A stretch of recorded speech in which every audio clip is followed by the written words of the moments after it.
জন্য 10 জন 15 জন করে নিয়েন না নৌকায়। এই জায়গায় নৌকায় কি পরিমাণ লোক নেয়।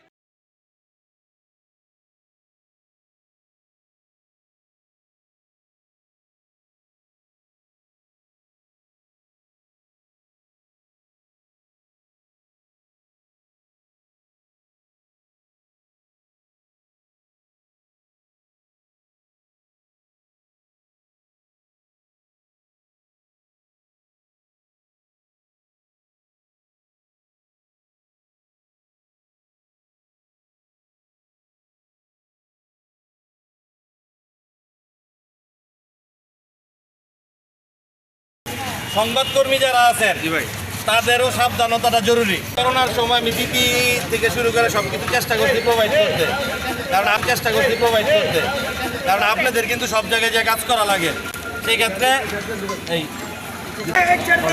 আমাদের রাজনীতিবিদদের পাশাপাশি জাতির দর্পণ যারা সংবাদকর্মী আছেন তাদেরও সাবধান থাকাটা জরুরি। তোমাদের সাবধান থাকাটা বেশি জরুরি, সব জায়গায় মিলতে হয়।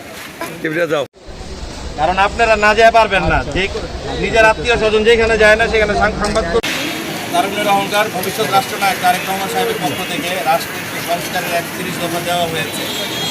এটা নিয়ে মানুষকে সচেতন করার জন্য, এবং করোনার আপনারা জানেন নতুন একটা ভেরিয়েন্ট আসছে যেটার কোনো উপশম কাশি হয় না, জ্বর আসে না।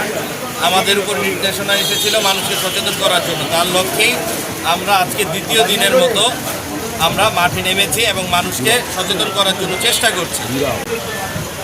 এখন যে ব্যাপারটা হচ্ছে, একদল কিন্তু বের হয়েছে আগে সংস্কার পরে নির্বাচন হয়েছে না।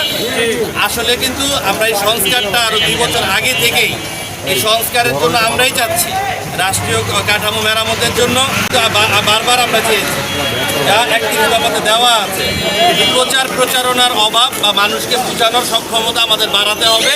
তাইলে এই ধরনের ভ্রান্ত কথাবার্তা যারা বলেন মানুষই এইটার উত্তর দিয়ে দিতে পারবে। দ্বিতীয়ত হচ্ছে করোনার যে এখন মহামারীটা আবার নতুন আসছে, এখান থেকে সচেতন থাকা ছাড়া কিন্তু বাঁচার কোনো রাস্তা নাই। আমরা সবাই চেষ্টা করব সুস্থ রাখতে এবং মানুষকে উদ্বুদ্ধ করতে, সুস্থ রাখতে। সেই সাথে সংবাদকর্মী যে ভাইয়েরা এখানে আছেন, প্রশাসনের যারা আছেন, সবাইকে আমি বলবো আপনারাও সচেতন থাকবেন। কারণ আমরা এবং আপনারা যেই জায়গায় আপন মানুষ খুঁজে পাওয়া যায় না, আপনারা আমার কিন্তু সেখানে যাইতে হয়। সুতরাং আপনারা সুস্থ থাকলে সমাজটাকে আমরা সুস্থ রাখতে পারবো। ধন্যবাদ সবাইকে।